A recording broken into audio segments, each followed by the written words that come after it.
Everyone and welcome to instant biology by doctor Neelabh. मैं फिर से आ गया हूं आपके बीच में आपको एक बहुत इंपॉर्टेंट इन्फॉर्मेशन के बारे में बताने के लिए।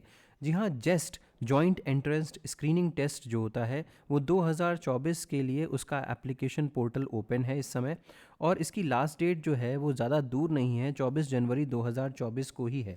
अभी मैं आपको सारी डिटेल्स दूंगा कि जेस्ट के लिए एग्जामिनेशन क्या होता है और ये किस किस चीज़ के लिए एग्जामिनेशन होता है। इससे पहले मैं आपको बता दूं कि ये जो एग्ज़ामिनेशन जो नोटिफिकेशन आया है उसमें मार्च 3 2024 को एग्ज़ामिनेशन होना बताया गया है। 10 बजे से 1 बजे तक एग्ज़ामिनेशन होगा। जो एप्लीकेशन फ़ीस है वो 800 रुपये है, नॉन रिफंडेबल एप्लीकेशन फ़ीस है। बट अगर हम बात करें तो 400 रुपये SC/ST male applicants and non SC/ST female applicants के लिए इतनी है। Application fee is waived for female applicants belonging to SC/ST category.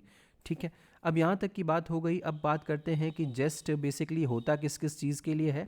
Admission, जो स्टूडेंट्स एडमिशन लेना चाहते हैं PhD या integrated PhD programme in physics, theoretical computer science और न्यूरो साइंस और computational biology in one of the participating institutes में appear for JEST. तो जो स्टूडेंट्स PhD या इंटीग्रेटेड PhD प्रोग्राम करना चाहते हैं physics, theoretical computer science, neuro science या कंप्यूटेशनल बायोलॉजी में, तो आप देख सकते हैं हम लोगों के मतलब का जो बायोलॉजी या बायोटेक्नोलॉजी बैकग्राउंड के जो स्टूडेंट्स हैं उनके मतलब का यहाँ पे कंप्यूटेशनल बायोलॉजी का कोर्स है। और विश्वास मानिए, कंप्यूटेशनल बायोलॉजी का कोर्स काफ़ी ज़्यादा एक्साइटिंग हो चुका है और लगभग हर यूनिवर्सिटी के अंदर कंप्यूटेशनल बायोलॉजी की पढ़ाई ज़रूर हो रही है।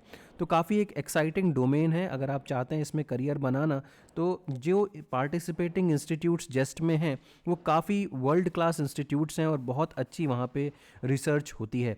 तो अभी जेस्ट के बारे में मैंने आपको बता दिया। Apart from that, science and engineering research board जो है सर्व, वो जेस्ट को रिकॉग्नाइज करता है एज नेशनल एलिजिबिलिटी टेस्ट। तो जो भी फेलोज़ सर प्रोग्राम्स में काम कर रहे हैं और नेट भी क्वालिफाइड हैं, उनको इन्हांस्ड फेलोशिप के लिए वो अप्लाई कर सकते हैं।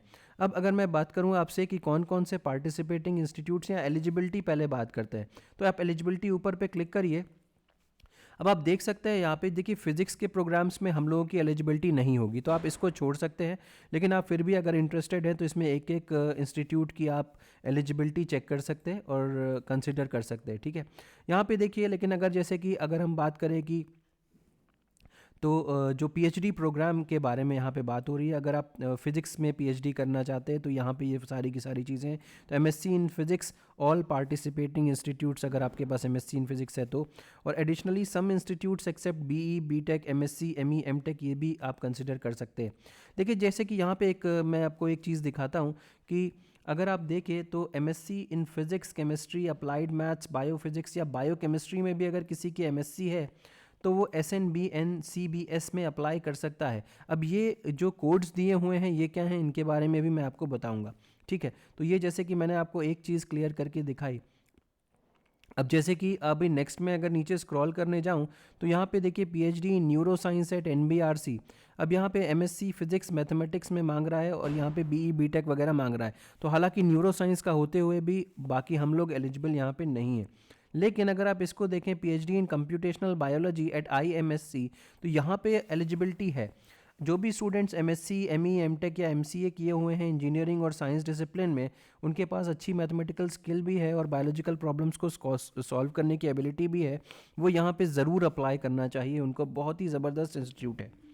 ठीक है, अब यहाँ पे और आप नीचे देख सकते हैं कि जनरल कहाँ कहाँ पे आप काम कर सकते हैं। तो इंटीग्रेटेड MSc MTech प्रोग्राम ये फिजिक्स का है। अगेन इंटीग्रेटेड PhD प्रोग्राम इन थियोरेटिकल कंप्यूटर साइंसेज, अगेन ये आपका कंप्यूटर साइंसेज से रिलेटेड है।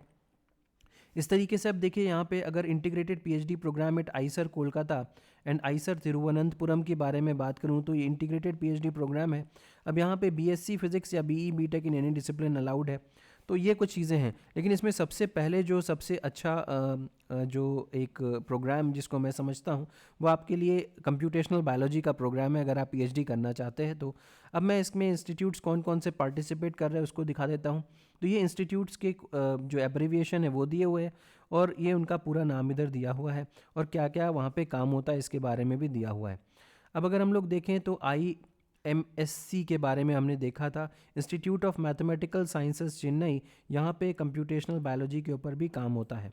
तो आप इसके अंदर यहाँ पे जा सकते हैं अगर आप काम करना चाहते हैं इसमें। तो ये हो गया। अगर मैं ऊपर जाऊँ, नेक्स्ट एग्जामिनेशन सेंटर्स के बारे में यहाँ पे दिया हुआ है, FAQs दिए हुए हैं, और फाइनली कॉन्टैक्ट अस का ऑप्शन भी दिया हुआ, अगर आप चाहें तो यहाँ पे कॉन्टैक्ट कर सकते हैं। ठीक, तो ये सारी की सारी बेसिकली डिटेल्स हो गई। आप अप्लाई करना चाहते हैं तो जस्ट 2024 का एप्लीकेशन पोर्टल यहाँ पे ओपन है, यहाँ पे क्लिक करें और इसके बाद आप एक नए पेज के ऊपर हो जाएंगे, पहुँच जाएंगे। फिर आप रजिस्ट्रेशन करें और उसके बाद लॉगिन कर दें। तो मुझे लगता है कि आपको ये इन्फॉर्मेशन समझ में आ गई होगी। अगर आप इंटरेस्टेड हैं तो ज़रूर इसमें अप्लाई करें। बहुत ही ज़बरदस्त एग्जामिनेशन होता है। Thank you so much and have a good day.